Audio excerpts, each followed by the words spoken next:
Hello everyone, देखिए आज हम लोग यहाँ पर आगे डिस्कस करने वाले हैं मैथ का जो आपका सेट है। इससे पहले आपकी साइंस की क्लास हो चुकी है और आज हम लोग मैथ्स के यहाँ पर क्वेश्चंस करेंगे जो आपके आरआरबी पैरामेडिकल एग्जाम्स में पूछे गए हैं।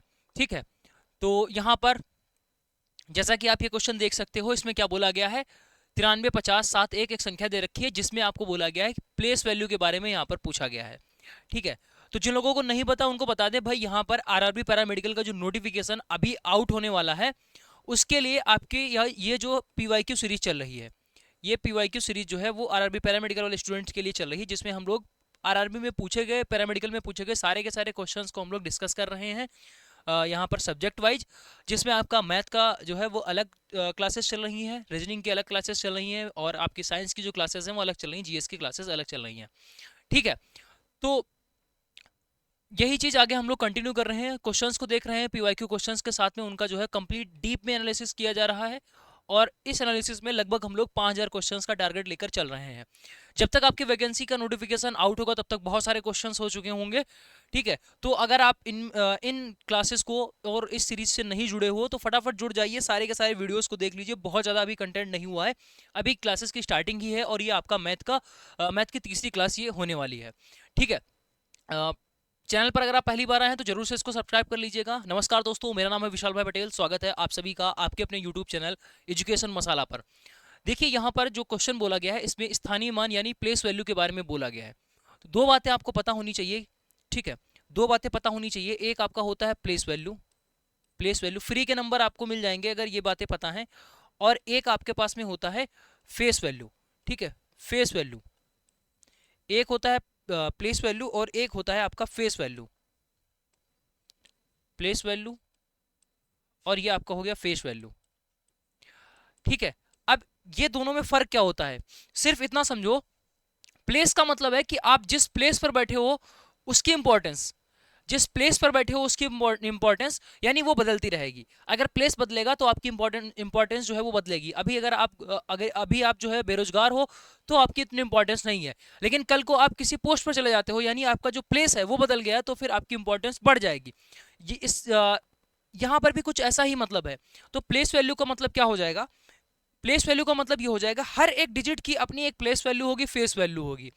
अब दूसरी चीज यहाँ पर ये समझो, अगर कोई भी डिजिट अगर अपनी जगह बदल रहा है तो उसकी जगह के हिसाब से उसकी इंपॉर्टेंस हो जाएगी, यानी उसकी प्लेस के यानी उसकी पोस्ट के हिसाब से उसकी जो इंपॉर्टेंस होगी। लेकिन यहां पर एक दूसरा वर्ड होता है फेस वैल्यू। फेस वैल्यू का मतलब यह है कि आपका फेस थोड़ी बदल जाएगा, फेस नहीं बदल जाएगा, आप इंसान हैं तो इंसान ही रहेंगे, ना ही भगवान हो जाएंगे और ना ही आप इंसान से जानवर हो जाएंगे। अगर आप प्रधानमंत्री हो जाते हैं, सीएम हो जाते हैं, डीएम हो जाते हैं, कलेक्टर हो जाते हैं, कुछ भी हो जाते हैं, यानी आपकी कोई भी पोस्ट हो, कोई भी पोस्ट हो, कोई भी प्लेस हो, बट आपके जो फेस वैल्यू है, जो आपका कैरेक्टर है वो वही वैसा ही रहेगा। तो यहाँ पर फेस वैल्यू कभी भी चेंज नहीं होती है, यानी नो चेंज। ये चीज ध्यान रखना, जब कभी भी किसी भी डिजिट के लिए बोल दिया जाए कि इस संख्या में इस डिजिट का फेस वैल्यू बताइए, तो फेस कभी भी नहीं बदलता है, ऐसे ध्यान रखना, फेस तो बदल ही नहीं सकता कभी भी। ठीक है, और ये जो प्लेस है ये आपका बदलेगा अकॉर्डिंग टू प्लेस, ऐसा नाम ही इसका दे रखा है प्लेस वैल्यू, तो प्लेस के हिसाब से ये बदलता है। अब देखो, इतना अगर आप समझ गए होगे, अभी कुछ चीजें आपको दिमाग में कम गई होंगी, क्योंकि अगर आप ये चीज पहली बार पढ़ रहे हो तो थोड़ा सा आपके लिए नया हो सकता है। लेकिन देखो, यहां पर बोल रहा है प्लेस वैल्यू के बारे में, उसने बोला है अब एक संख्या दे रखी होगी, इस संख्या के अलावा दे रखा होगा कि दो जो तीन है, कहने का मतलब है तीन जो वर्ड है वो यहां पर दो बार आया है। अब इसके प्लेस वैल्यू के अंतर आपको बताना है। अगर हम यहां पर इस क्वेश्चन को समझें तो सबसे पहले आप देखिए, इस संख्या में तीन आपको यहां पर दिख रहा है, ठीक है, और एक तीन यहां पर दिख रहा है। तो सबसे पहले इस वाले तीन की हम प्लेस वैल्यू निकालेंगे। तो इस वाले तीन की प्लेस वैल्यू कैसे निकालोगे, तो तीन लिखा था, तीन लिख दो और उसके बाद जितने भी अंक लिखे हुए हैं उतने ही जीरो लगा दो। तो इस अंक के लिए प्लेस वैल्यू कितनी हो गई, इस अंक के लिए ये हो गई प्लेस वैल्यू। ठीक है, अगर हम इसी अंक के लिए फेस वैल्यू लिखें, इसी अंक के लिए अगर हम फेस वैल्यू लिखें, तो ये तीन है तो भाई तीन ही रहेगा, चाहे किसी भी पोजीशन पर डाल दो, तीन है तो तीन ही रहेगा चाहे किसी भी पोजीशन पे डाल दो। तो वो होती है फेस वैल्यू, जिसको जो है आप ऐसे रखोगे कि कभी भी नहीं बदलती है। ठीक है, हिंदी में इसको क्या बोलते हैं भाई, हिंदी वाले भी ध्यान रखना, इसको बोलते हैं जाति मान, इसको क्या बोलते हैं जाति मान, और इसको क्या बोलते हैं स्थानीय मान। ठीक, चलिए अब यहां पर एक और 3 है, क्योंकि क्वेश्चन में 3 की ही बात हो रही थी ना, कि इस संख्या में जो 3 अंक है इसकी प्लेस वैल्यू के बारे में आपसे पूछा गया था। अब इस वाले 3 की अगर हम लोग सबसे पहले बात करें, तो यहां पर सबसे पहले अगर हम इसके प्लेस वैल्यू की बात करें, इस वाले 3 की बात करें, देखो इंसान एक है, उसकी प्लेस वैल्यू बदल सकती है, अलग अलग पोजीशन पे अगर वो बैठा हुआ है तो उसकी अलग अलग जो है वो इंपॉर्टेंस होगी। तो अगर इस वाले 3 की बात करें तो इसकी प्लेस वैल्यू क्या होगी, तो 3 है तो 3 लिख दो। उसके बाद कितने डिजिट हैं, तो आपने कहा 1 2 3 4 5 6 7, तो 7 ही आपको आगे जीरो चिपका देने हैं। 1 2 3 4, 1 2 3 4 5 6 7, ये हो गए 7 जीरो। अगर हम इसी वाले अंक की फेस वैल्यू लिख दें, इसी अंक की फेस वैल्यू लिख दें, तो भाई जो अंक है उसकी फेस वैल्यू वही रहेगी। अगर यहाँ 5 लिखा होता तो इसकी फेस वैल्यू 5 होती, अगर 3 लिखा हुआ है तो इसकी फेस वैल्यू 3 हो जाएगी। फेस वैल्यू चाहे किसी किसी भी जगह पे निकालो, हमेशा फेस वैल्यू जो है वो सेम रहेगी। ठीक है, बात क्लियर हो गई। जो बदलता है वो प्लेस वैल्यू बदलती है अकॉर्डिंग टू प्लेस। तो यहाँ पर प्लेस वैल्यू पहले वाले अंक के लिए प्लेस वैल्यू कितनी निकली है, 30। दूसरे वाले के लिए इतनी निकली है। और हमसे यही पूछा यहाँ पर जा रहा था कि इस संख्या में जो ये 3 है, जो 2 बार आया है, इसकी अलग अलग प्लेस वैल्यू निकालिए और उसके बीच का डिफरेंस लिखिए। तो हमने इस वाले 3 की ये प्लेस वैल्यू लिख दी, इस वाले 3 की ये प्लेस वैल्यू लिख दी, इन दोनों के बीच का हमें डिफरेंस चाहिए था। तो ये आपका लिखा हुआ है जो भी 3, इसके बाद में 7 जीरो और यहाँ पे 300, इन दोनों को घटाओगे यानी डिफरेंस लोगे तो कितना आएगा, लास्ट से ही देख लो। ये लास्ट में 000 है, यहाँ पर 300 है, यानी लगभग 1000 है। 1000 में 300 जाएगा तो लास्ट में आपका 700 बचेगा। लास्ट में 700 सिर्फ इसमें दे रखा है, तो ए वाला ऑप्शन करेक्ट हो गया, पूरा आपको घटाना भी नहीं पड़ेगा। ए ऑप्शन यहाँ से करेक्ट हो गया।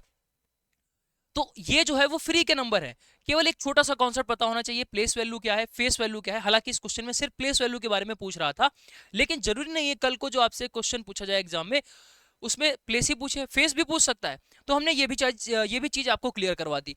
तो पीवाईक्यू सीरीज का यही फायदा रहता है, हम सिर्फ और सिर्फ पीवाईक्यू क्वेश्चंस नहीं डिस्कस कर रहे हैं, हम उसके आसपास जो भी चीजें और एक्स्ट्रा हो सकती हैं वो सब कुछ एनालाइज कर रहे हैं और चीजों को एक्सप्लेन करके समझा रहे हैं, जो आपके एग्जाम के पॉइंट ऑफ व्यू से मोर देन इंपॉर्टेंट है। कि आप कहीं पर भी कंप्लीट सिलेबस अगर कर रहे हो स्टार्टिंग से, उससे कहीं ज़्यादा इंपॉर्टेंट चीज़ ये आपके लिए है, क्योंकि ये क्रीम है, क्योंकि यहीं से जो क्वेश्चंस हैं वो आपके पूछे जा रहे हैं एग्जाम्स में। ठीक है, तो ये बात हो गई। और अगर आप बिल्कुल बिगनर हो और पूरी अच्छे तरीके से आप प्रिपरेशन करना चाहते हो बिल्कुल बेसिक से, ठीक है, और ऐसी प्रिपरेशन जिसके लिए आपको अपकमिंग जितने भी एग्जाम्स हैं, चाहे वो आपका रेलवे का एग्जाम हो, चाहे आपका एमसीआरई का एग्जाम हो, ठीक है, चाहे आपका किसी भी स्टेट का कोई एग्जाम हो, और कोई भी पैरामेडिकल का एग्जाम हो, नर्सिंग का हो, एएनएम हो, जीएनएम हो, स्टाफ नर्स हो, ठीक है, और आपका ईसीजी टेक्नीशियन, लैब टेक्नीशियन, सभी एग्जाम्स के लिए अगर आप नॉन टेक्निकल के लिए परेशान रहते हो कि भाई मैथ्स कहाँ से पढ़े, रीजनिंग कहाँ से पढ़े, और आपका जीएस कहाँ से पढ़े, कंप्यूटर कहाँ से पढ़े, तो एक ही बैच आ चुका है भाई, नॉन टेक्निकल बैच। ठीक है, इसमें आपका जीएस भी रहेगा, कंप्यूटर भी रहेगा, मैथ्स भी रहेगा, रीजनिंग भी रहेगी। तो इतने सारे सब्जेक्ट आपको सिर्फ और सिर्फ एक ही बैच में मिल जाएंगे। तो आप किसी भी एग्जाम में बैठिए, इसके अलावा कोई सब्जेक्ट नहीं आपसे पूछा जाता है। और जीएस में तो आप सारे के सारे सब्जेक्ट काउंट कर लो, जितने हैं, हिस्ट्री है, पॉलिटी है, ज्योग्राफी है, इकोनॉमिक्स है, स्टैटिक जीके है, करंट अफेयर्स है, इसकी पीडीएफ भी मिलेगी। अब जितने सब्जेक्ट हमने लिख दिए यहाँ पर, इनकी तो प्रॉपर आपको क्लासेस मिलेंगी। एक ही बैच में ये सब कुछ प्रोवाइड कर पाना इम्पॉसिबल है, बट मैंने करके दिखाया है। तो अगर आप इसमें तैयारी करना चाहते हो तो एक बार जरूर से इसमें जुड़ जाइएगा। जो प्राइस पर हम यहाँ पर आपके पास ये बैच लेकर आए हैं, इसको बीट कर पाना इम्पॉसिबल है, और जो हम यहाँ पर कंटेंट आपको देंगे वो नेक्स्ट लेवल का रहने वाला है। प्ले स्टोर पर जाइए, एजुकेशन मसाला एप्लीकेशन है हमारा, उसको डाउनलोड कर लीजिएगा, जहां से आप इस बैच में एनरोल कर सकते हो। इस बैच में जाने के बाद में अगर आप प्रिपरेशन करोगे एंड देन उसके बाद किसी भी एग्जाम में अगर आप बैठोगे, डेफिनेटली आपको इतना ज्यादा फायदा मिलने वाला है, वो आप बाद में ही रियलाइज करोगे जब आप पूरा बैच कंप्लीट करके एग्जाम में बैठोगे। ठीक है, तो आपकी हेल्प के लिए ये नंबर प्रोवाइड करा गया है, तो फटाफट से जाइए एंड इसमें एनरोल कर लीजिएगा। चलिए आगे बढ़ते हैं अगले क्वेश्चन पर। 4 अंकों वाली एक संख्या बड़ी से बड़ी है, जिसको आपको बताना है कि कौन सी है जो 49 से पूरी तरीके से डिविजिबल है। 49 से पूरी तरीके से डिविजिबल है, ये आपको यहां पर बताना है। ठीक है, एक बात आप समझ लो, एक बात समझ लो यहां पर, जैसे हम बात करते हैं 4 अंकों की, या हम लोग बात करते हैं 1 डिजिट की, जैसे हम बात करें 1 डिजिट की, ठीक है, या हम बोलते हैं 2 डिजिट, 2 डिजिट, या फिर बोलते हैं 3 डिजिट, ठीक है, या फिर हम बोलते हैं 4 डिजिट। ठीक है, इस तरीके से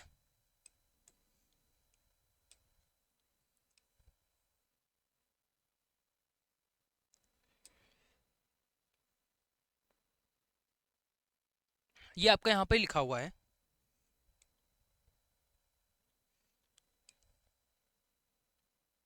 अगर हम यहाँ पर बोलें कि स्मॉलेस्ट और ये आपका लार्जेस्ट, स्मॉलेस्ट और ये आपका लार्जेस्ट, ठीक है। देखिए अगर हम एक डिजिट की सबसे छोटी से छोटी संख्या की बात करें तो ये 0 हो जाएगी, और लार्जेस्ट की बात करें तो 9 हो जाएगी। ऐसे ही अगर 2 डिजिट की सबसे छोटी से छोटी संख्या की बात करें तो ये 10 हो जाएगी, और लार्जेस्ट की बात करेंगे तो ये 99 हो जाएगी। अगर हम 3 डिजिट की बात करते हैं तो इसमें सबसे छोटी से छोटी संख्या जो है वो आपकी क्या हो जाएगी, 100, और ये आपकी 999 हो गई। तो ऐसे ही आप समझ सकते हो ना कि 4 डिजिट अगर हमें लेना है तो भाई यहाँ पर 100 था, इसको कर देंगे 1000, तो 4 अंकों की छोटी से छोटी संख्या क्या हो जाएगी, 1000 हो गई, और 4 अंकों की बड़ी से बड़ी संख्या कितनी हो गई, 9999। यानी जब लार्जेस्ट नंबर लिखना होगा तो हम 999 कर देंगे, और स्मॉलेस्ट लिखना होगा तो फिर हम 1000 करके ऐसे बढ़ाते हुए चले जाएंगे, चाहे 5 डिजिट बोले, चाहे 7 डिजिट बोले, चाहे कुछ भी बोले। तो ये टेबल आपको क्लियर हो गया। चलिए अब आते हैं क्वेश्चन पर। अब क्वेश्चन में देखो क्या दे रखा है, 4 अंकों की सबसे बड़ी से बड़ी संख्या। सबसे पहले तो हमें लिखना है कि 4 अंकों की बड़ी से बड़ी संख्या कौन सी है, सबसे बड़ी संख्या हमें पकड़नी है। तो 4 अंकों की सबसे बड़ी संख्या तो हमारे पास में ये हो गई। लेकिन इसके साथ साथ में ये भी बोल रहा है कि 49 से डिविजिबल होनी चाहिए, 49 से डिविजिबल होनी चाहिए। ऐसे हर एक क्वेश्चन में आपको सिर्फ इतना काम करना है, 49 से पूरी तरीके से विभाजित होनी चाहिए, इसका मतलब है 49 से आप भाग कर दो। हाँ, भाग करना है आपको सीधा। 49 से आपने इसको क्या करा, भाग करा, तो ये आपका 2 बार जाएगा, 98, एक बच गया, फिर आपका 9 हो गया, फिर से आपका 0 लग जाएगा, फिर आपका 9, फिर ये आपकी बार जो है वो आपका 4 बार जाएगा, तो 9 चुके 36, 196, 3 जो है वो आपका रिमाइंडर बच गया। कितना बच गया, 3 रिमाइंडर, 3 रिमाइंडर। देखो यहां पर जो क्वेश्चन बोल रहा है इसमें बोला है कि 49 से पूरी तरीके से डिविजिबल होना चाहिए, भाई पूरी तरीके से संख्या कट जानी चाहिए। यहां पर 3 शेषफल आ गया, मतलब ये 3 एक्स्ट्रा हो रहा है। शेष का मतलब क्या होता है, जो चीज एक्स्ट्रा होती है उसी को तो रिमाइंडर बोला जाता है कि भाई ये चीज एक्स्ट्रा निकल गई, इसको फेंको बाहर। तो ये जो 3 एक्स्ट्रा आया था, अगर हम इसको ही हटा दें, पहले से ही इसको हटा दें, तो क्या जो बची हुई संख्या होगी वो डिविजिबल होगी, बिल्कुल होगी। तो जो हम संख्या 4 अंकों की मान रहे थे, जो कि हमने मानी थी 9999, ठीक है, और हमने इसको 49 से भाग करके देखा है, 3 शेषफल आया। तो हमने क्या बोला कि जो भी संख्या हमने मानी थी ये वाली, अगर हम जो जो शेष आया है इसको पहले से ही हटा दें, इसको हम पहले से ही हटा दें, तो क्या बची हुई जो हमारे पास में फ्रेश संख्या होगी वो 49 से डिविजिबल हो जाएगी। 49 से भाग करने पर ये देखो कूड़ा आया था, करकट आया था, ये कूड़ा गार्बेज आया, इसको फेंको, हटाओ, पहले हटा दो। जैसे ही हमने इसको हटाया, यहाँ पर 9996 हमारे पास में एक नंबर आ गया, और यही हमारे पास में राइट आंसर होगा। कल को आपसे पूछ बोला जा सकता है कि 5 अंकों की छोटी से छोटी ऐसी संख्या बताइए जो 72 से पूरी तरीके से डिविजिबल है। हर एक क्वेश्चन में आपको यही करना है। 5 अंकों की छोटी से छोटी संख्या आपके पास में क्या हो जाएगी, 10,000। क्या हो जाएगी, 10,000। अब 10,000 को हमने बोला 78 से, तो फिर आप 78 से भाग कर देना, जो भी शेषफल आएगा उस शेषफल को वहां पर आप, अगर छोटी संख्या बोल रही तो उसके लिए थोड़ा सा स्टेप आपको अलग करना पड़ेगा, ठीक है। अगर बड़ी से बड़ी संख्या बोल रही तो उसमें आप घटा सकते हो, ठीक है। तो अभी अभी के लिए अगर आप यहाँ पर देखोगे तो ऐसा क्वेश्चन, नेक्स्ट जब हम लोग यहाँ पर स्लाइड देखेंगे, ठीक है, दोबारा से उसमें पीवाईक्यू क्वेश्चंस देखेंगे तो इससे अलग क्वेश्चन बन सकता है क्या स्मॉल वाला, तो उसमें क्या अप्रोच लगाई जाएगी वो भी हम आपको बताएंगे। क्लियर है, मतलब ऐसा अगर डिट्टो सेम बड़ा से बड़ा वाला क्वेश्चन आ रहा है तो गलत नहीं होना चाहिए, कि बहुत ही आसान शब्दों में आपको हमने एक बात समझा दी, भाग करना है, शेषफल जो भी आएगा उसको घटा देना है, दैट्स इट, ठीक। चलिए आगे बढ़ते हैं। आगे आपको क्वेश्चन दे रखा है, इब्राहिम ने 7500 5% चक्रवृद्धि ब्याज की दर पर लिए, ठीक है, उधार लिए, ठीक है। इब्राहिम ने 7500 रुपए 5% चक्रवृद्धि ब्याज की दर से उधार लिया। 2 वर्षों के बाद में इसका जो ब्याज है वो क्या बनेगा, 2 वर्षों के बाद में 2 वर्षों के बाद में ब्याज क्या बनेगा। Ibrahim borrowed 7500 at a compound interest and rate of 5% per annum. What will be the compound interest after 2 years? It is the compounded annually, ठीक है। कोई इसमें बड़ी बात नहीं है, बिल्कुल आसान सा प्रश्न है। इसमें सिर्फ इतना बोला गया है कि आप हमें बताइएगा फार्मूला, बस फार्मूला है, वैल्यू पुट करनी है, आंसर निकल जाएगा। फार्मूला क्या है, ए बराबर P bracket 1 plus R upon 100 और पावर टी। अब देखो ए क्या होता है, ए जो है वो आपका क्या हो जाएगा, मिश्रधन। देखो हम उन बच्चों को भी लेकर साथ में चल रहे हैं जिनको बिल्कुल कुछ नहीं पता। ये एक बेसिक फार्मूला होता है चक्रवृद्धि ब्याज निकालने का। जैसे साधारण ब्याज निकालने का फार्मूला होता है मूलधन गुणा दर गुणा समय पूरे के बटे 100, वैसे ही चक्रवृद्धि ब्याज निकालने का एकदम बेसिक फार्मूला, सबसे पहला कॉन्सेप्ट यही होता है A bracket P bracket 1 plus R upon 100। ए यहाँ पर क्या होता है मिश्रधन, ठीक है, और पी जो है आपका क्या होता है मूलधन। पी जो होता है मूलधन, जितना आप उधार लेते हो किसी बैंक से या किसी पर्सन से, उसको मूलधन बोला जाता है, ठीक है। चलिए, और यहाँ पर जो है जो सीआई होता है इसको ब्याज बोलते हैं। ये कौन सा होता है, कंपाउंडेड ब्याज होता है। और जो आर होती है, आर का मतलब जो है रेट होता है, रेट यानी कि इसको दर बोलेंगे, इसको क्या बोलेंगे, दर। अच्छा, ए जो है वो आपका अमाउंट हो गया, ए जो है वो अमाउंट हो गया। पी जो है यहाँ पर प्रिंसिपल हो जाएगा, पी जो है वो आपका प्रिंसिपल हो गया। और जो सीआई है यानी कंपाउंड इंटरेस्ट, सीआई जो है वो आपका कंपाउंड इंटरेस्ट हो जाएगा, यानी इसको ब्याज बोलेंगे। बात क्लियर है। अब देखो इस क्वेश्चन में सारी चीजें हमारे पास में दिख रही होंगी, सारी चीजें दिख रही होंगी। 7500 रुपया वो उधार लेता है, तो इसका मतलब है कि आप पी की जगह पर 7500 लिख सकते हो, बिल्कुल। अब देखो 1 प्लस रेट कितना दे रखा है 5%, तो 5/100। और यहां पर समय कितना दे रखा है, समय आपने बोला कि 2 वर्ष दे रखा है, तो पावर में हम 2 लगा देंगे, पावर में क्या लगा देंगे 2, तो ये आपका 20 हो गया, ठीक है। तो 7500 गुड़ा 1 प्लस 1 अपान 20, तो ये आपका 21/20 हो गया। और पावर 2 लगी हुई है, तो हम इसको 21/20 गुड़ा 21/20 करके लिख देंगे। क्लियर है। चलिए, अगर हम लोग इसको यहाँ पर फर्दर सॉल्व कर लेते हैं, अगर हम लोग इसको फर्दर सॉल्व कर लेते हैं तो कितना होगा, देखो 0 से 0 खत्म, 1 0 से 1 0 खत्म हो गया, ठीक है। उसके बाद में सीधा अगर हम लोग यहाँ पर देखें, ऊपर हम इसको 2 से गुणा करवा देते हैं, नीचे भी 2 से गुणा करवा देते हैं। इसका फायदा क्या होगा, 75 दूना 150 हो जाएगा, 150, और इधर जो है ऊपर 441 हो गया।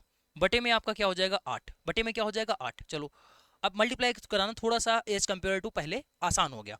तो 15 कम 15 1 हो गया, 15 चौको 60 और 61 हो गया 6, 15 चौको 60 और 6 66, ठीक है। बटे में 8 हो गया। इसको भाग कर लेते हैं, भाग करने पर आपके पास में कितना आएगा, भाग करने पर आपके पास में हो जाएगा 8 × 64, 8 × 64, ठीक है। और 2 बच गया, 8 दूना 16, 5 बच गया, और 8 7 56 ज़्यादा हो जाएगा तो 6, 8 2 6, ठीक है। फिर उसके बाद में ये आपका 8 और उसके बाद 0.75, ठीक, ये हो गया। चलो यहां से आपका ये क्वेश्चन बन जाता है, थोड़ा सा कैलकुलेशन है, इतना ज्यादा इसमें कैलकुलेशन नहीं है। अब देखो यहां पर बोल रहा है चक्रवृद्धि ब्याज आपको बताना है, चक्रवृद्धि ब्याज बताना है। जैसे ही आपने 8,268.75 रुपए देखा, और आप तुरंत तुरंत जो है वो आपके अंदर एक एक्साइटमेंट आ गया, अरे भाई क्वेश्चन लग गया, क्वेश्चन लग गया। और आपने यहाँ ऑप्शन में देखा 8,268.75, यानी आपने बी वाला ऑप्शन टिक कर दिया। बी वाला ऑप्शन आपने जैसे ही टिक करा, आपको लगेगा क्वेश्चन आंसर भी मैच हो गया, सब कुछ सही था, और यहीं पर हो जाती है गलती, और ये क्वेश्चन आपका हो जाएगा गलत, और ये आपके नंबर लेकर जाएगा, नेगेटिव हो जाएगा। उसका रीजन ये है कि वो यहाँ पर चक्रवृद्धि ब्याज पूछ रहा है। ध्यान से देखो, चक्रवृद्धि ब्याज के लिए सीआई निकालना पड़ेगा, सीआई निकालना पड़ेगा। लेकिन आप यहाँ पर देखो, ये जिस फार्मूले में वैल्यू आपने पुट करी है, ये फार्मूला तो भाई ए का है, यानी ये तो मिश्रधन का फार्मूला है। यहाँ पर जो आपने निकाला है ये तो मिश्रधन निकला है। अब आपको क्या करना पड़ेगा, आपको यहाँ पर ब्याज निकालना पड़ेगा। और जब भी हम मिश्रधन में से मूलधन घटाते हैं तभी तो ब्याज मिलता है। मतलब अगर आप किसी से 7,000 रुपए लेकर आए हो, तो वो ब्याज के तौर पर कुछ आपसे लेगा, जैसे सपोज 500 उसने ले लिए, तो अब आप उसको कितना वापस करोगे, 7500 रुपया। तो जो 7500 रुपए आप वापस कर रहे हो, इसको बोलते हैं मिश्रधन, इसको अमाउंट बोला जाता है। जितना आप उधार लेकर आए थे उसके पास से 7,000, जो कि बोला जाता है प्रिंसिपल, 7500 आपने वापस करा, ये हो गया अमाउंट। अब इन दोनों के बीच का डिफरेंस, यानी कितना आपने एक्स्ट्रा पैसा उसको वापस करा है, उसी को बोलते हैं इंटरेस्ट। और यहां पर कंपाउंड इंटरेस्ट की बात हो रही है, तो चाहे कोई भी इंटरेस्ट हो, अमाउंट से प्रिंसिपल को घटाकर ही इंटरेस्ट निकाला जाता है। तो यहां पर ये हमारे पास में अमाउंट है, प्रिंसिपल क्वेश्चन में गिवन था, सीआई हम लोग निकाल सकते हैं 8268.75, और इसमें से अगर हम 7500 माइनस कर दें तो हमारे पास में ब्याज आ जाएगा, और जो कि बनेगा आपका 768.75 रुपए। This is the right answer. बिल्कुल भी कंफ्यूज मत होइए, 768.75 यानी कि ए वाला जो ऑप्शन है वो बिल्कुल करेक्ट होगा, ठीक है। तो बहुत ही ध्यानपूर्वक आपको चीजें को रखना होगा, ये एग्जाम का पूछा हुआ क्वेश्चन है, और एग्जाम में ऐसे क्वेश्चन पूछता है, लगेगा आपको पूरा सही करते हुए आ गए, पूरी कैलकुलेशन हो गई, सब कुछ मैच भी कर गया, बट क्वेश्चन जल्दबाजी में गलत हो गया। वापस आओगे एग्जाम में क्वेश्चन करने के बाद घर आओगे, वापस आकर मिलाओगे, तो फिर कहोगे अरे भाई बिल्कुल आता हुआ क्वेश्चन ही गलत हो गया। और यही चीज जो है वो एक क्वेश्चन तो आपका 1 नंबर तो लेकर जाएगा ही जाएगा, उसके साथ साथ में निगेटिव भी कर देगा, ठीक है। चलिए आगे बढ़ते हैं। तो ऐसी छोटी छोटी बातों से हमें बचकर रहना है। हाँ, एक बार हमने ये चीज समझा दी और आपने इसको समझ लिया, अब दोबारा से आप इस बात को ध्यान रखोगे। लेकिन पहली बार अगर आप इस क्वेश्चन को करते तो बहुत ज्यादा चांसेस हैं कि आप भी इसको गलत करते, ठीक है। लेकिन अब हमने इसको समझा दिया और आपने इस वीडियो को देख लिया, अब गलती होने के चांसेस बहुत ही कम हो गए, क्योंकि अब आप ध्यान से देखा करोगे कि ब्याज पूछ रहा है या फिर मिश्रधन पूछ रहा है, ठीक है। चलिए आगे बात करते हैं। 5,000 पर 2 वर्षों के लिए बैंकों द्वारा दिए गए साधारण ब्याज में अंतर 25 रुपया है। तो दोनों बैंकों के ब्याज दर के बीच की जो डिफरेंस है वो आपको यहां पर बताना है। अब की बार ध्यान से अगर आप देखोगे तो साधारण ब्याज की बात हो रही है, यहां पर कंपाउंड इंटरेस्ट की बात नहीं हो रही है। देखो मैथ्स में फिक्स पैटर्न के ही क्वेश्चन आते हैं, ऐसा नहीं है कि भाई बहुत टफ चीजें आ गई या कुछ एकदम से नया पूछ दिया गया, ऐसा बिल्कुल भी नहीं है। हर एक चैप्टर में अगर आप देखोगे तो कुछ फिक्स पैटर्न के ही क्वेश्चन आते हैं, अगर आप उनको कर लोगे तो सारी चीजें क्लियर हो जाएंगी। अब वो फिक्स पैटर्न के क्वेश्चंस कौन कौन से हैं, ठीक है, कौन कौन एग्जाम्स में पूछे गए हैं, वो अगर आपको जानना है तो ये सीरीज पूरी फॉलो करनी पड़ेगी जो हम आपको यहाँ पर करवा रहे हैं। अब कभी ऐसा भी हो सकता है कि जरूरी थोड़ी है कि जिस पैटर्न पे वो क्वेश्चन पूछ रहा है सिर्फ उतना ही पूछेगा, वो अपना जो दायरा है उसको बढ़ा भी सकता है एग्जामिनर, तो वो इसके आसपास के एक्स्ट्रा चीजें भी पूछ सकता है और बेसिक में चीजें भी यहाँ पर पूछी जा सकती हैं। तो उसके लिए फिर आपको कंप्लीट तैयारी भी होनी चाहिए, जो कि आप हमारे पेड कोर्सेज में कर सकते हो एजुकेशन मसाला एप्लीकेशन पर। और केवल आप सोचो कि सिर्फ और सिर्फ हम यहाँ पर कॉन्सेप्ट वाली क्लास कर ले सारी और उससे सब हो जाएगा, नहीं। उसके साथ साथ में ये क्लासेस जो पीवाईक्यू सीरीज चल रही है तो इंपॉर्टेंट है ही है। दोनों का कॉम्बिनेशन जब होता है तब जाकर जो है यहाँ पर हथियार एकदम तेज होता है, तब जाकर जो है वो एम है उस पर टारगेट करता है, ये बात ध्यान रखना। और इस क्वेश्चन को बहुत सारे लोगों ने अभी तक सॉल्व कर लिया होगा जिनको थोड़ा सा बेसिक पता होगा एसआई का। देखो पहले भी हमने आपको बताया था कि जो एसआई होता है यानी साधारण ब्याज होता है, सिंपल इंटरेस्ट इसको बोलते हैं और शॉर्ट में एसआई कर देते हैं, ये होता है P into R into T upon 100, ठीक है। जैसे P का मतलब क्या हो जाएगा प्रिंसिपल, R का मतलब क्या हो जाएगा रेट, T का मतलब क्या हो जाएगा टाइम। तो मूलधन गुणे दर गुणे समय बटे 100, ये आपका होता है क्या एसआई, ठीक। अब अगर आप इस क्वेश्चन को ध्यान से देखो तो 5,000 रुपया है, 5,000 रुपया पर 2 वर्षों के लिए बैंकों मतलब मोर देन वन बैंकों द्वारा दिए गए साधारण ब्याज में जो अंतर है वो 25 रुपया है।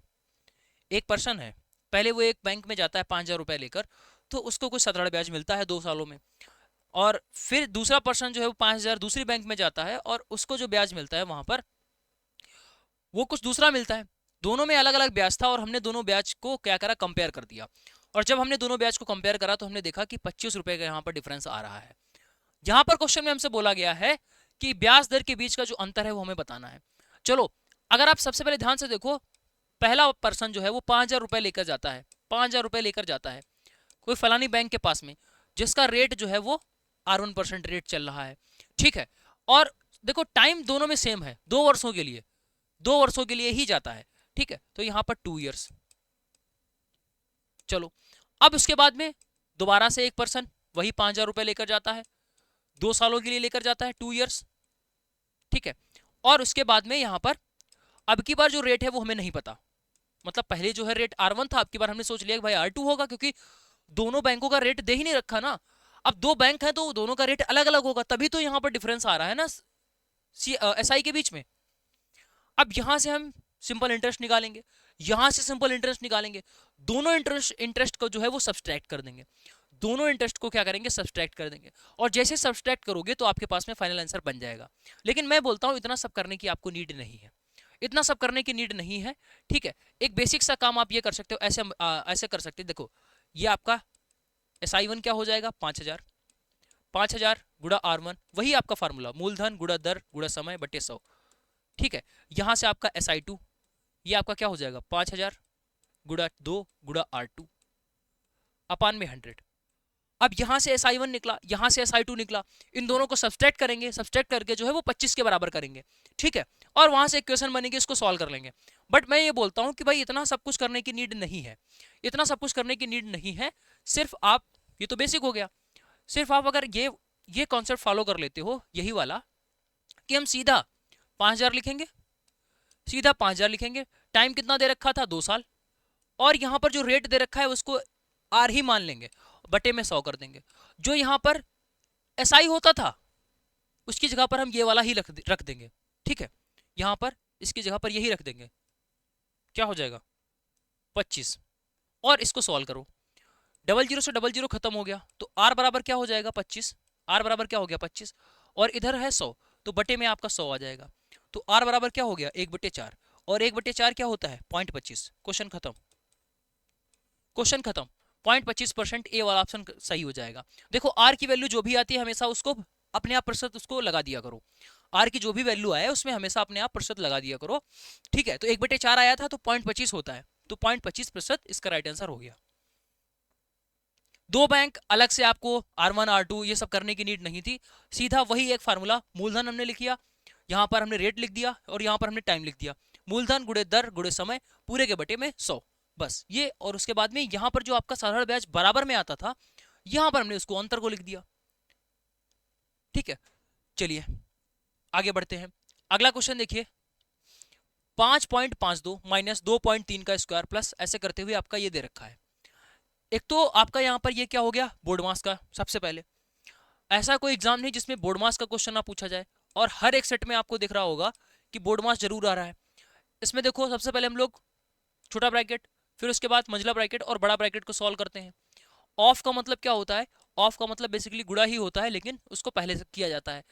डी मतलब आपका डिवीजन पहले होगा, फिर आपका मल्टीप्लाई होगा, फिर जो है वो आपका जोड़ होगा, और लास्ट में जो है सबसे घटाना किया जाएगा, यानी घटाएंगे। तो ये बोर्ड मास हो गया। अब यहाँ पर सिर्फ बोर्ड मास का ही क्वेश्चन नहीं है, यहाँ पर कैलकुलेशन भी है। ठीक है, कैलकुलेशन भी है और पावर का नॉलेज भी यहाँ पर चेक करा गया है। तो सारी चीजों का जो मिक्सअप है वो आपको यहाँ पर देखने को मिल जाएगा।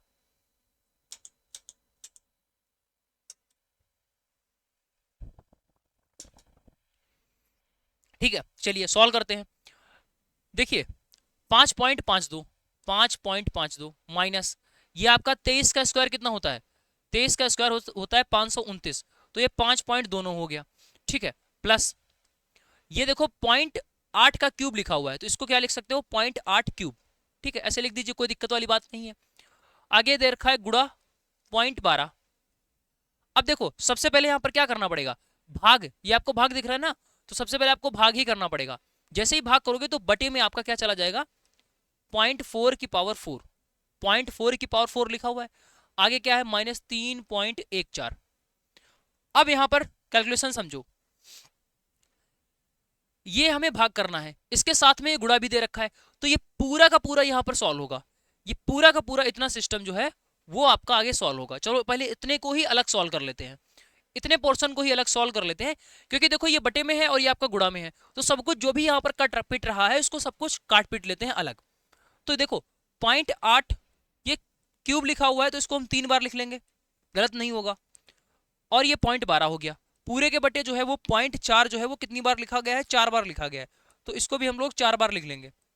4 बार हो गया। चलो फटाफट इसको हम लोग कट करेंगे, तो देखो पॉइंट से पॉइंट हट गया, ये भी पॉइंट से पॉइंट हट गया, ये भी पॉइंट से पॉइंट हट गया, ये पॉइंट और ये पॉइंट हटेगा, तो इधर पॉइंट के बाद 2 अंक है, यहाँ पर एक ही अंक है, तो एक जीरो चिपक जाएगा। क्लियर। अब यहाँ पर भाग करना शुरुआत करते हैं। भाग करेंगे सबसे पहले, ये आपका 4, 4 दूना 8, ये 4 से 4 दूना 8, फिर से ये 4 से 4 दूना 8, और यहाँ पर अगर आप देखोगे 4 तियां 12, और ये हो गया कितना 10। ठीक, अब ऊपर देखो क्या बचा, 2 दूना 4 दूना 8, 8 तियां 24, 24 बटे 10, कितना बच गया 24 बटे 10, जिसको आप बोलोगे 2.4। क्या बोलोगे 2.4। क्या 2.4 हमारे पास आंसर होगा, नहीं 2.4 आंसर नहीं होगा। क्यों, क्योंकि अभी तो आपने सिर्फ इतना सॉल्व करा है, आगे पीछे भी बहुत सारी चीजें लिखी हुई हैं, उसको भी हमें सॉल्व करना पड़ेगा। ठीक है, चलो अब जितना भी आइटम दे रखा है वो या तो प्लस में है या माइनस में है, या तो प्लस में है या माइनस में है। तो आप एक काम करो, ये घटा लो सबसे पहले, क्योंकि ये पूरा का पूरा अलग है। बोर्ड मास के रूल में हमेशा ये दो जो होते हैं लास्ट के, जोड़ना और घटाना, इनको आप चाहे पहले करो चाहे बाद में करो, क्वेश्चन का कभी भी आंसर गलत नहीं होगा। चाहे आप जोड़ना और घटाना में से कोई भी चीज को पहले या बाद में कर सकते हो। ठीक है, क्वेश्चन की जो आंसर है उस पर कोई भी फर्क नहीं पड़ता है। तो यहां पर हम ऐसा कर लेंगे कि इसको पहले ही घटा लेते हैं। इसको घटाने से क्या हो जाएगा कि संख्या छोटी हो जाएगी। ठीक है, कैलकुलेशन थोड़ा सा कम हो जाएगा। तो जैसे ही हम इसको घटाएंगे तो हमारे पास में यहाँ पर कितना बचेगा 9 3 12, और ये आपका 2.23 बचेगा, वो भी काहे का प्लस का, प्लस का 0.323 बचेगा। यहाँ पे 2.4 काहे का आया, प्लस का आया है ना, तो ये 2.4 आपका प्लस का आया है। ठीक है, इसको हम लोग यहाँ पर कर लेंगे, कितना हो गया, तो आप बोलोगे 2.63। देखो इसको हमने जैसे ही सब्सट्रैक्ट करा 0.23 आया। ठीक, इसके बाद ये जो पूरा था इसकी जगह पर 2.4 आया था, तो ये सब कुछ जुड़कर 2.36 हो गया। लास्ट में आपका ये माइनस का भी तो उतना लिखा हुआ है, तो इसको हम लोग माइनस कर देंगे, इसमें से माइनस कर देंगे। ये कितना बच जाएगा, 1, यहाँ पर 5, और ये जो है वो किसका आएगा, ठीक है, माइनस का आ जाएगा। क्यों? क्योंकि भाई ये ऊपरली संख्या बड़ी है ना, और वही माइनस की है, तो ये माइनस का हो जाएगा 0.51, माइनस का 0.51। ए वाला ऑप्शन यहां से करेक्ट हो गया।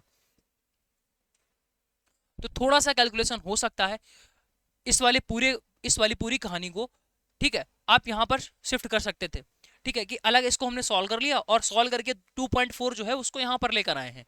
अब आप फिर से देखिए 5.52 माइनस 5.29 प्लस 2.4 माइनस 3.14, एकदम आसान सा बच्चों वाला जो क्वेश्चन है वो यहां पर हो गया, ठीक है। बट पहले जितना कॉम्प्लिकेटेड डेटा दे रखा होता है उसको हमें थोड़ा सा सिंप्लीफाई करना होता है। अगर वो चीज आप कर लोगे देन उसके बाद आप देखोगे क्वेश्चन काफी आसान हो जाता है, जो कि पहले देखने में काफी डिफिकल्ट लग रहा था, ठीक है। और हमारा काम ही यहाँ पर यही है कि जो हार्ड क्वेश्चन आपको दिख रहे होंगे उसको कैसे इजी फॉर्मेट में बना दिया जाए, उसके बाद तो आप खुद ही सॉल्व कर लोगे। अल्टीमेटली एग्जाम में आपको खुद ही करना है, वहां पर हम नहीं होंगे क्वेश्चन को सॉल्व करने के लिए। अगला क्वेश्चन दे रखा है, 2 पर्सन है चरण और रजत, 5:4 के अनुपात में इनका जो सैलरी है वो 5:4 के अनुपात में है। अगर हम लोग यहाँ पर देखें सैलरी की, ठीक है, तो यहाँ पर जो इनकी सैलरी है वो किस अनुपात में है, 5:4, ठीक। चलिए, यदि इनके वेतन में 3,000 की वृद्धि की जाती है, ठीक है, तो इनका जो अनुपात है वो कितना हो जाता है, 6:5। यानी ये जो है वो कौन है, चरण, और ये कौन है, रजत। इनकी सैलरी कुछ होगी 5 यूनिट, ठीक है, और इनकी भी कुछ है, ठीक है। आपको दिख रहा है ना कि चरण की सैलरी कुछ ज्यादा है और इनकी सैलरी कम है, क्योंकि ये 5 यूनिट है और ये 4 यूनिट है। लेकिन दोनों के वेतन में 3,000 की वृद्धि कर रहे हैं, तो इसमें भी आपने देखा कि 3,000 की वृद्धि कर रहे हैं, ठीक है, और इसमें भी 3,000 की वृद्धि कर रहे हैं। ऐसा करने से इनकी जो सैलरी है वो 6:5 के अनुपात में नई सैलरी बन जाती है। अब एक चीज यहां पर देखो, हमने क्या करा, पहले वाला रेशियो लिख दिया, बाद वाला रेशियो लिख दिया। अब ध्यान से देखो, ये सैलरी कितनी थी, 4 यूनिट, अब कितनी हो गई है, 5 यूनिट। कितनी बढ़ गई, तो आपने कहा 1 यूनिट बढ़ गई। सैलरी कितनी बढ़ी, 1 यूनिट बढ़ गई। अगर इधर से देखो, ये 5 थी, अब कितनी हो गई है, 6 हो गई है। कितनी बढ़ गई, तो आपने कहा 1 यूनिट बढ़ गई है। तो चाहे आप इधर से देख लो चाहे आप इधर से देख लो, बात तो एक ही है। अभी यहां पर बोल रहा है कि 1 यूनिट बढ़ गई है, क्वेश्चन में क्या बोल रहा है कि 3,000 की वृद्धि आपने करी है। कितनी बढ़ाई है, क्वेश्चन में क्या दे रखा है, रुपए में कितना दे रखा है, 3,000। तो 1 यूनिट बराबर आपका कितना हो गया, 3,000। भाई आप यहां पर कितनी बढ़ा रहे हो, क्वेश्चन में कितनी बढ़ाई गई है, दोनों तो बात सेम ही है ना, दोनों को बराबर कर दिया, तो हमने देखा कि 1 यूनिट बराबर 3,000 आ गया। अब आपसे जो भी पूछा जाएगा उसका आंसर आप निकाल सकते हो। बोला गया चरण का वेतन बताइए, चरण का वेतन बताइए, लेकिन कौन सा, व्हाट इज द चरण सैलरी। लेकिन यहाँ पर क्लियरली नहीं बोला गया कि चरण का वर्तमान वेतन बताना है या चरण का जो पहले वाला वेतन था वो बताना है। तो हम यहाँ पर ऑप्शंस की हेल्प ले लेंगे, ठीक है। तो अगर हम चरण का सबसे पहला वाला वेतन देखें जो कि 5 यूनिट था, तो अगर 1 यूनिट 3,000 है तो 5 यूनिट कितना हो जाएगा, 3 गुणे 5,000, तो ये आपका कितना हो जाएगा, 15,000। तो चरण का जो वेतन था पहले कितना होगा, 15,000। लेकिन अगर आज की बात करें, चूंकि इसकी सैलरी 3,000 बढ़ गई है, तो 15,000 प्लस 3 कितना हो जाएगा, 18,000। तो 18,000 तो ऑप्शन में नहीं दे रखा है, क्या ही दे रखा है, 15,000 दे रखा है, तो ए वाला ही ऑप्शन आपका करेक्ट होगा। यानी यहां पर वो क्या बोल रहा था, चरण की जो स्टार्टिंग वाली सैलरी है उसी के बारे में बोल रहा था। क्लियर है। कभी कभी अगर आपके क्वेश्चन में एग्जैक्ट डेटा नहीं दे रखा होता है, एग्जैक्ट आपका क्लियर नहीं दे रखा होता है कि क्या पूछा गया है, तो ऑप्शन से भी चीजें समझ में आ सकती हैं, ठीक है। यहाँ पर नहीं दे रखा था कि भाई आप नई सैलरी पूछ रहे हो या पुरानी सैलरी पूछ रहे हो, तो हमने दोनों सैलरी निकाल कर देख ली, ऑप्शन में जो भी मैच हो रहा था हमने उस पर टिक कर दिया, और ऐसे ही आपको भी करना होगा। क्लियर है। चलिए आगे बढ़ते हैं। अगला क्वेश्चन दे रखा है, निम्नलिखित में से कौन सी सबसे छोटी भिन्न है। यहां पर जो है which of the following is the smallest fraction, smallest fraction के बारे में हमसे पूछ रहा है। तो 1/10 जो है, अगर फ्रैक्शन को आपको कंपैरिजन करना है तो आप इसको डेसिमल में कन्वर्ट कर दो, बहुत आसान हो जाता है। 1/10 0.1 हो गया, 1/100 क्या हो जाएगा, 0.01, 0.01।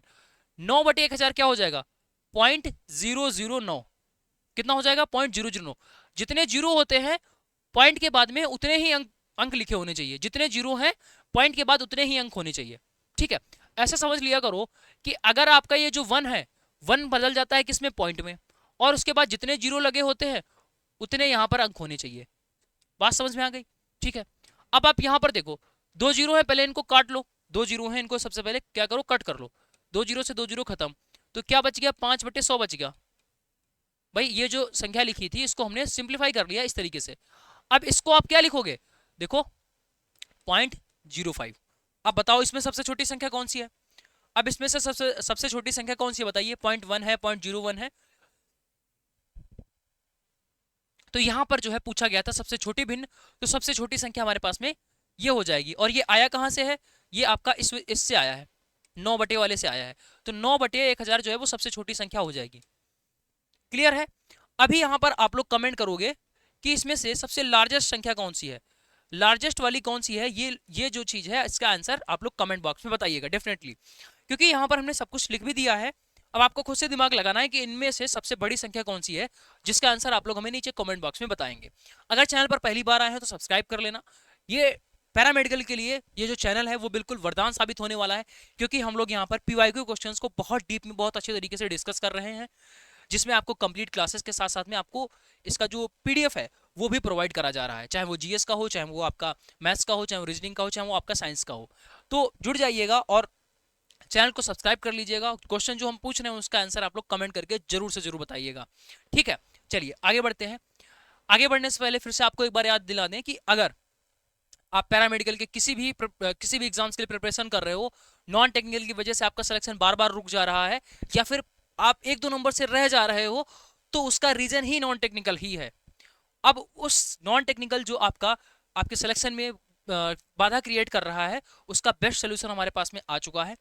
ये है नॉन टेक्निकल का हमारा बैच। इसमें सारी क्लासेस आपको मिलेंगी, जीके जीएस से लगा करके आपका maths, reasoning, computer, video classes होंगी इन सभी सब्जेक्ट्स की, एंड उसके साथ साथ में आपको पीडीएफ नोट्स भी प्रोवाइड करे जाएंगे, ठीक है। 15 महीने की वैलिडिटी के साथ में ये बैच आपको सिर्फ और सिर्फ 799 रुपीज में कंप्लीट मिल जाएगा, जहां से आप अपनी शानदार तैयारी कर सकते हो, चाहे वो रेलवे के एग्जाम्स के लिए करो, चाहे आप एमसीआरई के एग्जाम्स के लिए करो, चाहे आप स्टेट एग्जाम्स के लिए, चाहे बीएसएफ के लिए, चाहे एसएसबी के लिए, हर एक एग्जाम को टारगेट करते हुए पूरा का पूरा बैच यहाँ पर डिजाइन करा गया है, जिसमें A to Z बेसिक से लेकर के एडवांस लेवल तक सब कुछ चीजें आपको यहाँ पर सिखाई जाएंगी, ठीक है।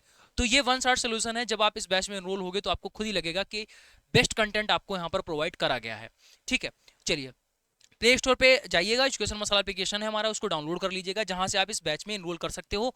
ये नंबर आपका दे रखा है, इस नंबर पर कॉल या मैसेज करके वो जो फर्दर जानकारी है वो आप यहाँ पर ले लीजिएगा, ठीक है। आगे बात करते हैं, यहाँ पर एक नंबर दे रखा है, इसमें एलसीएम निकालना है। अभी तक आपने देखा होगा कि संख्याओं के एलसीएम कैसे निकलते हैं, संख्याओं के एलसीएम, बट यहाँ पर एक वेरिएबल दे रखा है, वेरिएबल का एलसीएम एचसीएफ कैसे लिखा जाता है। देखो एलसीएम में क्या होता है कि सभी टर्म्स, ठीक है, ऐसे बोल सकते हो, एलसीएम में सभी टर्म्स लिखे जाएंगे, ऑल टर्म्स, सभी टर्म्स लिखे जाएंगे, ठीक है। दूसरी चीज यहां पर हाईएस्ट पावर लिखी जाएगी, क्लियर है। और यहीं पर इसी टाइप का अगर आपसे बोल दिया जाए कि एचसीएम बताइए, यानी एलसीएम क्या हो गया, लासापा, और एचसीएफ क्या हो गया, मासापा, एचसीएफ क्या हो जाएगा, मासापा, ठीक है। तो यहां पर आपको क्या करना होगा, सिर्फ कॉमन वाला टर्म, एलसीएम में क्या है सभी टर्म लिखने हैं, लेकिन इसमें क्या है common term, common term, common term, और इसके साथ साथ में आपको यहां पर लोवेस्ट पावर, कॉमन टर्म लिखना ही लिखना है और लोवेस्ट पावर लिखनी है। कैसे, इस क्वेश्चन के थ्रू समझते हैं। यहां पर सिर्फ एलसीएम बोला गया है, बट हम दोनों चीजें लिखेंगे। तो सबसे पहले एलसीएम लिखिए, एलसीएम में कोई भी टर्म छूटना नहीं चाहिए। टर्म का क्या मतलब है, जैसे ए लिखा हुआ है, बी लिखा हुआ है, सी, इसके अलावा अगर आप देखो कहीं पर डी लिखा हुआ है, एफ लिखा हुआ है, क्या है, जितना भी कंटेंट हो सबको उठा लो, ए है, बी है, सी है, इसके अलावा भी कुछ दिख रहा है क्या, तो आपने कहा नहीं, इतना रख लेंगे। अब हम यहाँ पर इसकी पावर देखेंगे, तो ए की पावर यहाँ 1 है, यहाँ पावर 2 है, यहाँ पावर 3 है। हमने क्या बोला, हाईएस्ट पावर लिखनी होगी, तो ए की हाईएस्ट पावर कितनी है इसमें, आपने कहा 3 है, तो 3 चिपका दो, ए का काम खत्म। ऐसे ही करके आपको बी का देखना है, बी की पावर यहाँ 2 है, यहाँ पर बी की पावर 1 है, यहाँ बी की पावर 3 है, तो यहाँ पर पावर 3 चली जाएगी, क्योंकि एलसीएम में हमें हाईएस्ट पावर लिखनी होती है। ऐसे ही सी की देखो, सी का स्क्वायर यहाँ पर है, सी की पावर 1 है, सी का स्क्वायर है, सबसे बड़ी पावर क्या होगी, 2 है, 2 लिख दो, काम खत्म, एलसीएम निकल गया, एलसीएम निकल गया। सभी टर्म्स आपको लिखने हैं और हर एक टर्म की हाईएस्ट पावर को आपको लिखना होगा, बस, ठीक है। अब यहीं पर अगर हम लोग आगे बात करते हैं किसकी, एचसीएफ की, अगर हमें एचसीएफ लिखना होगा तो एचसीएफ में क्या होता है, जैसे ये आपका एबीसी इसमें है, इसमें भी आपका एबीसी है, इसमें भी एबीसी है, तो हर एक टर्म में देखो क्या क्या कॉमन है, ए यहां भी है, यहां भी है, यहां भी है, तीनों टर्म्स में से ए मिल रहा है तो ये आपका एचसीएफ में चला जाएगा। बी यहां भी है, यहां भी है, यहां भी है, तीनों जगह पर है। जब तीनों जगह पर है तो ये आपका एचसीएफ में भी आएगा। सी यहां पर भी है, यहां पर भी है, यहां पर भी है, तो यहां पर भी सी आ जाएगा। ठीक है, चलिए अब उसके बाद रही बात पावर की, तो पावर कैसे डिफाइन करोगे? तो हमने बताया कॉमन टर्म्स तो हमने लिख दिए, उसके बाद लोवेस्ट पावर लिखनी है। लोवेस्ट पावर लिखो, देखो यहाँ पर ए की 1 पावर, ए की 2 पावर, ए की 3 पावर, तो सबसे छोटी पावर 1, तो यहाँ पर एचसीएफ में पावर 1 हो गई। बी यहाँ पर 2 है, बी 1 है, ये यहाँ पर आपका 3 है, तो सबसे छोटी बी की पावर 1 हो गई। सी देखते हैं, सी स्क्वायर है, सी स्क्वायर है, सबसे छोटी सी की पावर 1 है, तो ये आपका 1 हो गया और यही आंसर बन गया। ठीक है, क्लियर हो गया कि अगर एलसीएम एचसीएफ हमसे पूछा जाएगा किसी भी वेरिएबल फॉर्मेट में तो हम उसको बहुत आसानी पूर्वक निकाल सकते हैं। सिर्फ इतना ध्यान रखना, एलसीएम में कोई भी टर्म्स नहीं छोड़ना है, सभी की पावर हाईएस्ट लिखनी है। एचसीएफ में सिर्फ हमें वही टर्म्स लिखने हैं जो कॉमन है, सिर्फ वही टर्म्स लिखने हैं जो कॉमन है। ठीक है, कल को अगर इसी क्वेश्चन में यहां से सी गायब कर दें, यहां से अगर सी गायब कर दें तो फिर आपका एचसीएफ में ये सी वाला पोर्शन ही नहीं आएगा। क्यों नहीं आएगा? क्योंकि सी यहां भी है, यहां तो है, लेकिन इस वाले में सी नहीं है। जब तक कॉमन सभी में नहीं होगा तब तक वो एचसीएफ में नहीं जाएगा। तो सी वाला टर्म्स अगर इसमें से गायब है या कहीं से भी गायब हो जाए तो फिर एचसीएफ में वो टर्म नहीं आएगा। ठीक है, तो एचसीएफ आपका सिर्फ ए बी बचता। बात समझ में आ गई? ठीक है, और जितने टर्म्स एचसीएफ में आ जाते हैं फिर उसके बाद में हम उनकी पावर देखते हैं, जो कि सबसे लोएस्ट वाली पावर रखी जाती है।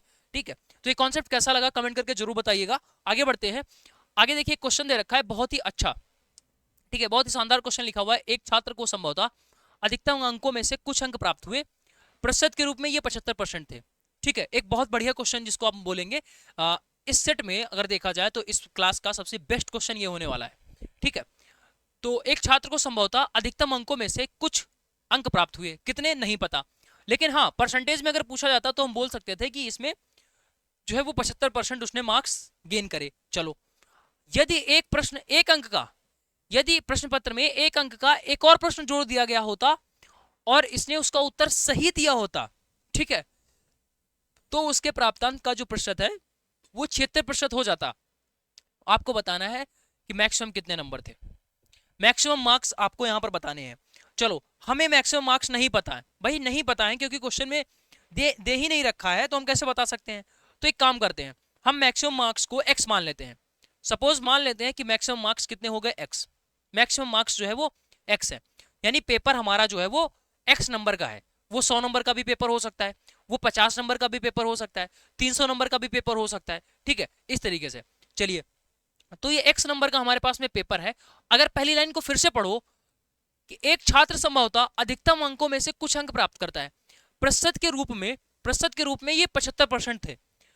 अगर आप किसी भी एग्जाम में अगर आप 70% पा रहे हो, 80% पा रहे हो, तो इसका बेसिक मतलब ये है कि एग्जाम कितने नंबर का था और उतने नंबर का आपको उतना ही परसेंट निकाल देना है। जैसे यहाँ पर x नंबर का ये पूरा एग्जाम था और हमने यहाँ पर कितने मार्क्स निकाले हैं, 75% हमने मार्क्स गेन करे हैं, तो इसका बेसिक मतलब ये हो जाएगा कि हमें कितने मार्क्स मिले, तो x का 75%, तो x का 75% ये मार्क्स हमें ये मार्क्स इतने मिले हैं। ये परसेंटेज में तो इतने हैं, लेकिन एक्चुअल में मार्क्स कितने होंगे, x का 75% यानी x गुणे 75/100। अगर हमें पता होता कि 100 नंबर का पेपर है तो हम सीधा बोलते 100 का 75% यानी 75 मार्क्स हमें मिले, लेकिन हमें पता ही नहीं है कि टोटल कितने नंबर का पेपर है, तो फिर हमें x करके ही उसको लिखना पड़ेगा। तो x का 75%/100 कर दिया, इतने हमें कुल मार्क्स मिले हैं। ठीक है, समझो, आगे बढ़ो। यदि प्रश्न पत्र में एक अंक और बढ़ गया होता, ठीक, एक अंक, देखो यदि प्रश्न पत्र में एक अंक का एक और प्रश्न, यानी जो हमने प्रश्न पत्र जो भी प्रश्न पत्र मिला था उसमें अगर एक क्वेश्चन और बढ़ जाता और वो जो एक क्वेश्चन बढ़ता वो एक क्वेश्चन एक नंबर का होता, तो इसका बेसिक मतलब ये हुआ कि अगर एक नंबर का जो प्रश्न है वो जुड़ रहा है और वो उत्तर भी सही दे रहा है, इसका मतलब है कि ये जो बंदा इतने नंबर लाया था पहले, अगर वो एक नंबर का एक क्वेश्चन सही और कर दे तो क्या उसका एक नंबर बढ़ नहीं जाएगा? बिल्कुल बढ़ जाएगा, तो उसका एक नंबर यहां से बढ़ जाएगा, यानी हमारा जो पहले स्कोर इतना था वो अब इतना हो जाएगा। क्लियर है? आगे बढ़ते हैं, उत्तर सही दे देता है। अब देखो उसके प्राप्तांक का जो प्रतिशत है वो 76 हो जाएगा। चलो, अब ये नया प्राप्तांक जो है वो 76% हो जाएगा। अब एक बात समझो, अब प्राप्तांक जो है वो कितना हो गया है, 76% हो गया है। लेकिन इसके साथ साथ ये भी देखो, जो आपका पेपर था वो भी तो बढ़ गया है। पेपर पहले अगर 100 नंबर का था तो आज की डेट में वो 101 नंबर का हो जाएगा, क्योंकि 1 नंबर का क्वेश्चन बढ़ा है ना। पहले जो आपका मैक्सिमम पेपर x नंबर का था, तो वो आज की डेट में कितना हो जाएगा, x+1 नंबर का हो जाएगा कि नहीं। भाई 100 नंबर का अगर पेपर था आपका, भाई 100 नंबर का अगर आपका पेपर था पहले, और उसमें हमने एक क्वेश्चन 1 नंबर का बढ़ा दिया, तो अब आपका जो पेपर है वो 101 नंबर का हो गया। वैसे ही समझो कि अगर ये x नंबर का पेपर था, ठीक है, हमने इसमें 1 नंबर बढ़ा दिया, तो अब नया जो पेपर है वो हमारा x+1 नंबर का हो जाएगा, x+1 नंबर का हो जाएगा। और इसका 76% निकाल दो, ये दोनों बातें बराबर है। भाई जो नया पेपर बन के आया, उस नए पेपर में बच्चे को 76% मार्क्स मिले। नया पेपर जो बन के आया है उसमें बच्चे को 76% मार्क्स मिले हैं। तो नया पेपर x+1, टोटल टोटल जो पेपर था वो कितने नंबर का था, x+1 नंबर का। अब इस x+1 पेपर जो नंबर था, इसका जो है हम लोग 76% निकाल देंगे, क्योंकि उसको टोटल 76% ही तो मिला है, ठीक है। और पहले यही यही नंबर ही हमने लिख दिया था। ये दोनों बातें बराबर है, इसको सॉल्व कर लेंगे, ठीक है। चलिए, यहाँ पर जो है 25 या 75, 25 के 100, यानी आप बोल सकते हो 3x/4 कितना हो जाएगा, 3x/4 बराबर। यहाँ पर अगर आप देखोगे, अच्छा अगर हम लोग इसको पॉइंट में कन्वर्ट कर लें, चलो ऐसे ही कर लेते हैं। यहाँ पर कितना हो जाएगा, इसको करते हैं हम लोग 4 से, ठीक है। तो 25 के 100, ये आपका 4, 1976, ठीक है, 1976।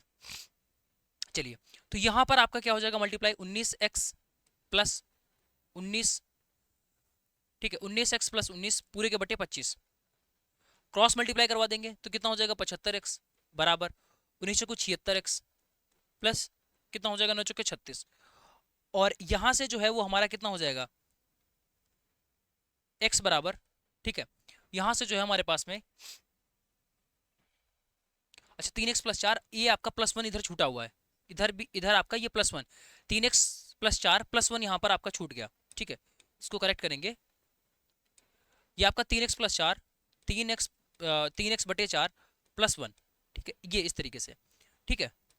चलिए, अब अगर हम लोग यहाँ पर इसको कंबाइन करके लिखें तो ये हमारे पास में कितना हो जाएगा, ये हमारे पास में हो जाएगा 4 + 4। अब हम लोग यहाँ पर क्रॉस मल्टीप्लाई करवा सकते हैं, तो ये आपका क्या हो जाएगा, 75x प्लस 25 चौके 100 बराबर 76x प्लस 19 चौके 76, ठीक है। और अगर आप यहाँ पर देखोगे तो ये 76 आपका इधर आएगा तो क्या हो जाएगा, 24, और 75 उधर उधर जाएगा तो माइनस का 75 होगा, और 76 में से घट जाएगा तो x बचेगा, तो x बराबर क्या हो जाएगा, 24, x बराबर 24। और ये x जो है वो था क्या, x जो था वो प्रारंभिक में कितने अंक का पेपर था, वही तो हमने x माना था। प्रारंभिक में कितने अंक का पेपर था, ये वही तो हमने माना था, और यही हमसे पूछ रहा था। तो यहाँ पर इसका राइट आंसर क्या हो जाएगा, 24। ए वाला जो ऑप्शन है वो करेक्ट हो जाएगा।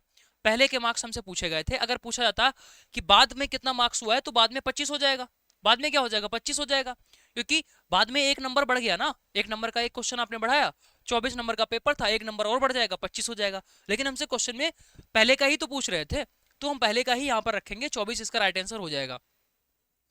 स्टार मार्क कर लेना, ऐसा क्वेश्चन एग्जाम्स में अगर आए तो गलत मत करना, एक बार बस पैटर्न समझ लो, लैंग्वेज यही रहेगी, सब कुछ सेम रहेगा, कैलकुलेशन बस बदलेगी, बाकी सब कुछ सेम रहेगा। एक बार ये चीज समझ लो कि यहाँ पर हमने इसको कैसे लिखा है, और बारी बारी से जब आप इसको 1-2 बार इस क्वेश्चन को देख लोगे, ऐसा ही क्वेश्चन बनेगा जहां पर डेटा अलग दे रखा होगा और आप आसानी से क्वेश्चंस को बना ले जाओगे। बट अगर एकदम से पहले से ही पहली बार ये क्वेश्चन अगर आपके सामने आ जाता है, डेफिनेटली आप इसमें गलत कर दोगे, बहुत बार गलतियां हो सकती हैं, बट हमने इसको करवा दिया है, अब ये गलत नहीं होना चाहिए, ठीक है। अब अगर गलत हो गया तो फिर थोड़ी दिक्कत वाली बात है, आपने टाइम दिया है इस पर, तो गलत नहीं होना चाहिए। चलो आगे बढ़ते हैं। एक संटी है, संटी अपने मासिक वेतन का 50% जो है वो भोजन पर, 20% जो है वो अपना किराए पर खर्च कर देता है। इतना उसने खर्च कर दिया, उसके बाद में वो 1500 रुपए बचा लेता है। आप एक बात बताओ, अगर कोई आदमी कितना भी खर्चा करे, कितना भी खर्चा करे, ठीक है, और उसमें से अगर वो कुछ बचा ले रहा है, तो एक चीज हमें यहाँ पर समझ में आती है कि जो 100% होता है खर्चा वो आदमी कहाँ से करेगा, जो कमाएगा, ठीक है, यानी वो उसकी इनकम से खर्चा करेगा। भाई खर्चा कहाँ से करेगा? इनकम से करेगा। अगर अगर वो चोरी के भी पैसे लाता है तो वो भी तो उसका एक इनकम हो गई। भाई कोई भी आदमी खर्चा कहाँ से करेगा? या तो कहीं से भी पैसा लाएगा तभी तो खर्चा करेगा, चाहे वो कमा के लाए चाहे चोरी करके लाए। तो जो उसके पास में फंड है, टोटल जो उसके पास में इनकम है, वो हमेशा 100% होती है, ठीक है। अब ये बोल रहा है 50% उसने भोजन पर और 20% उसने यहाँ पर फलानी फलानी जगह पे खत्म किया, तो उसने कितना खत्म कर दिया? तो आपने कहा 70% उसने खत्म कर दिया। तो अगर आप देखो 70% जो है उसने खत्म कर दिया, इसका जो है एक्सपेंडिचर कितना हो गया? एक्सपेंडिचर 70% हो गया। अब कोई आदमी 100% कमाता है, भाई बेसिक सी बात है 100% ही उसकी इनकम होगी। इनकम को हमेशा 100% मानते हैं, चाहे वो 5 रुपया कमाए, चाहे वो 50 रुपया कमाए, चाहे 50,000 करोड़ कमाए, ठीक है, वो तो परसेंटेज में तो 100 रहेगा ना। और 70% उसने खर्चा कर दिया। तो अब बोलो कि 100 था, 70% उसने खर्चा कर दिया, तो 30% ही तो उसके पास में सेविंग्स बची होंगी। बचा कितना होगा भाई? 30% ही तो सेविंग्स होंगी उसके पास में। और यही 30% क्वेश्चन में दे रखा है ना, 1500 रुपए। भाई ये परसेंटेज में दे रखा है सेविंग्स, और यहां पर ये रुपए में दे रखा है कि 1500 रुपए बचा लेता है। तो यही 30% बराबर 1500 रुपए। और यहां पर आपसे क्या पूछा गया है? आपसे पूछा गया है उसका वेतन कितना है। वेतन तो 100% होता है, यानी 30% की वैल्यू गिवन है, 100% की वैल्यू पूछी गई है। तो 30% की वैल्यू है, इसको कट करेंगे तो क्या हो जाएगा? 500, यानी 10% बराबर 500। तो हम सीधा बोल सकते हैं कि 100% बराबर कितना हो जाएगा? 5000। 100% बराबर 5000 रुपए। तो भाई उसकी जो सैलरी होगी वो कितनी हो जाएगी? 5000 रुपए हो जाएगी। बहुत ही आसान सा प्रश्न था। ये बातें यहाँ पर लिखनी नहीं होती हैं। 50 + 20 70। 70 मतलब अगर वो 70% खर्च कर रहा है तो 30% होगा। सिर्फ आपको इतना लिखना था, 30% बराबर 1500, और तुरंत 5000 पर टिक कर देते। यानी इस लाइन के बाद सीधा आंसर पर हमें टिक करना था, और कुछ नहीं। बट हमें समझाना है, चीजों को एक्सप्लेन करना है, ताकि आप भी इस तरीके से क्वेश्चन सॉल्व कर पाओ। दैट्स वाई यहाँ पर प्रॉपर तरीके से लिख रहे हैं, और आपको नोट्स भी प्रोवाइड करने हैं, ठीक है। बाकी इतना टाइम नहीं लगाना होता है। चलिए अभी तो स्टार्टिंग है, धीरे धीरे आप इन सारी चीजों को समझ जाओगे। नेक्स्ट क्वेश्चन पर आते हैं। अगला क्वेश्चन देखिए क्या दे रखा है। अगला दे रखा है यदि 480 का 75%, 480 का 75% प्लस 540 का x% बराबर 603 है, तो x की वैल्यू क्या होगी? तो 480, इसका हम लोग कर लेंगे क्या 75% बटे में 100 प्लस 540, थोड़ा सा कैलकुलेशन है इसमें, बाकी कुछ नहीं है, बटे में 100 बराबर 603, बराबर 603। चलिए अब इसको देखोगे तो 25 या 75, ये आपका क्या हो जाएगा? 25 के 100, ठीक है।